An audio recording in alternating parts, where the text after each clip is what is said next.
What's up everybody? Welcome to the channel. My name is Ty. I make videos based around audio equipment, anything to do with microphones, preamps, audio interfaces, anything audio. And in today's video, we're going to be talking about this preamp that I've had for a while now. I've already made several videos on the channel with this preamp, so I'm no stranger to this thing. And overall, this is one of those preamps or just pieces of equipment in general that I've gotten the most questions about and have received the most positive feedback for. I've received a lot of messages in private and comments left on those videos thanking me for the overall quality improvements that this thing has added to their recordings. This thing is really quite amazing for the price point. So we're gonna go ahead and dive into this thing, talk about some of the features on this preamp that make it so special, and we'll jump into all the things you need to know and what you should look out for if you do decide to pick one of these up for yourself. So with that being said, let's go ahead and jump straight into the video. So first things first, and honestly probably the biggest reason why you need to go out and pick up one of these preamps for yourself is the amount of gain that this can supply to your microphone and the very, very low EIN that is with this preamp. Now this doesn't really apply as much to condenser microphones because they don't require as much gain, but if you're somebody that uses a dynamic microphone like the Shure SM7B, and I know that there is a lot of you out there that use that microphone, it's very, very popular, you can use this thing instead of a Cloudlifter, Fethead, any of those other inline preamps. Now, one of the benefits to doing that, besides the cost, because those inline preamps are pretty expensive, this thing will allow you to add a little bit of subtle character and tone to your recordings that you otherwise wouldn't have been able to get with a Cloudlifter, Fethead, any of those other inline preamps. This thing has a tube built inside of it, so with your input and output knob, you can control the amount of tube saturation and warmth that you want to record into your signal. So for me, whenever I'm using a darker microphone, I prefer a much cleaner, less saturated sound, and you can absolutely pull that off with these preamps. And if you're using a condenser microphone like I am in this situation, this one is notorious for being SE and bright.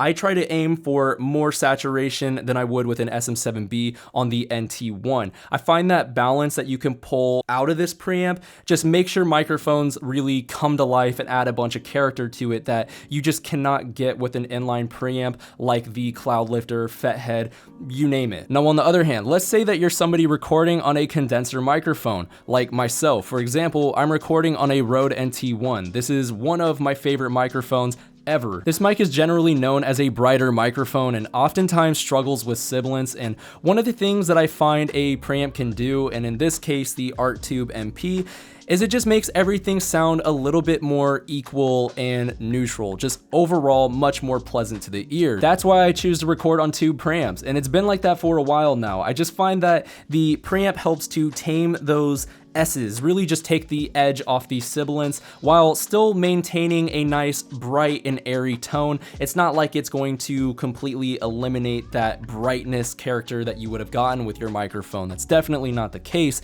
It just takes a little bit of the edge off the sibilance. It just doesn't sound as harsh as it would have if you just plug directly into your audio interface. And like I had mentioned earlier, and this really only applies to people that use dynamic microphones, but the EIN on this preamp is amazing. It is very quiet, very low. And for anybody wondering what EIN is, essentially to put that into layman's terms, anytime you crank your gain on your preamp, your audio interface, the white noise, hiss, static, whatever you want to call it, that you hear in your signal, that is a result of having a terrible EIN. So the EIN, whatever your number is, if it's closest to 0, that is going to be problematic. You want to have the most negative number that you can get. Essentially, the furthest away from 0, the better. And I believe on this guy, this is -129 from what I remember, which is really, really good. So overall, in my opinion, for the price point, this is a no-brainer. There's really nothing out there that is going to compete with this thing.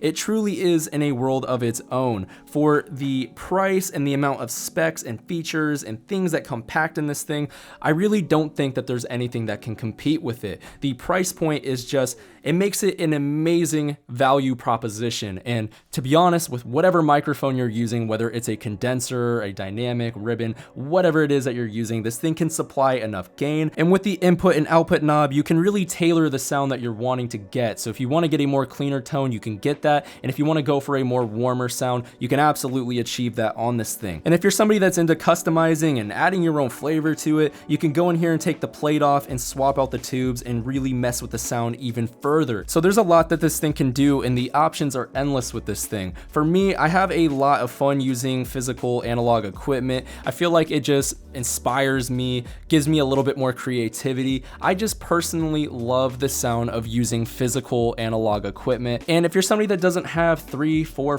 $500 to spend on a preamp and you want to just kind of dip your toes in the water, so to speak, this is a great choice, sub $100, and again, all the features and specs that are packed in this thing, you just can't go wrong with the Art Tube MP. One last thing I wanted to mention before I wrap this video up. In this video, I've been using the Tube MP Studio, and essentially what the difference is between this and the Tube MP is this VU meter, and honestly, it is worthless. It really doesn't do anything.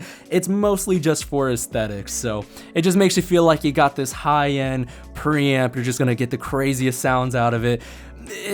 It's truly worthless. It really doesn't do anything, in my opinion. It's not gonna help you tailor in any sound, so you're just gonna have to use your ears. Just play around with the input and output and find a sound that you like.